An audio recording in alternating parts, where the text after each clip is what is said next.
Kasus sengketa lahan seluas 16,4 hektar di Makassar yang melibatkan dua perusahaan besar, yakni PT Haji Kala dan PT Goa Makassar Tourism Development, GMTD, masih menjadi sorotan hingga kini.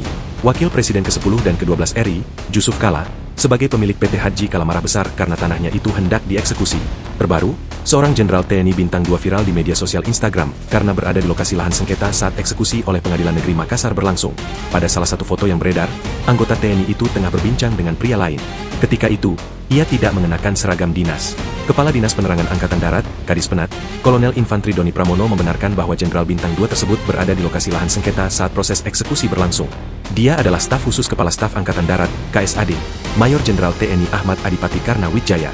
Perlu saya sampaikan bahwa benar, Mayor Jenderal TNI Ahmad Adipati Karnawijaya saat ini menjabat sebagai staf khusus Kepala Staf Angkatan Darat, ujar Doni saat dikonfirmasi Rabu, 12 November 2025. Kendati demikian, TNI AD masih menelusuri dan mendalami tujuan keberadaan Ahmad Adipati Karnawijaya di lokasi tersebut untuk memastikan duduk perkaranya secara utuh. Doni menjelaskan, setiap prajurit TNI AD, terutama yang memegang jabatan strategis, terikat oleh aturan dan kode etik militer. Aturan itu menuntut mereka bersikap profesional, netral, dan tidak terlibat dalam kepentingan pribadi maupun kelompok di luar tugas kedinasan. Karena itu, TNI Angkatan Darat memandang penting untuk menelusuri terlebih dahulu fakta dan kronologi secara objektif sebelum memberikan pernyataan lebih lanjut, tegas dia.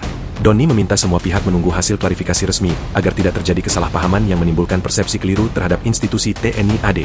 JK sebagai pemilik PT Haji Kala meluapkan kekesalannya atas sengketa lahan antara dengan Goa Makassar Tourism Development, GMTD.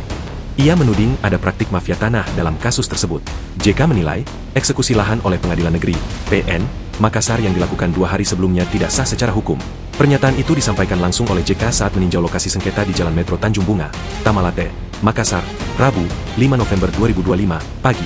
Menurut JK, lahan seluas 16,4 hektar tersebut telah dimiliki Haji Kala sejak tahun 1993. Namun, pengadilan justru memenangkan pihak GMTD. Kalau begini, nanti seluruh kota, Makassar, dia akan mainkan seperti itu, merampok seperti itu. Kalau Haji Kala saja dia mau main-main, apalagi yang lain, kata JK, dikutip dari Tribun Makassar. Padahal, ini tanah saya sendiri yang beli dari Raja Goa, kita beli dari anak Raja Goa. Ini kan dulu masuk Goa, sekarang masuk Makassar, sambung dia.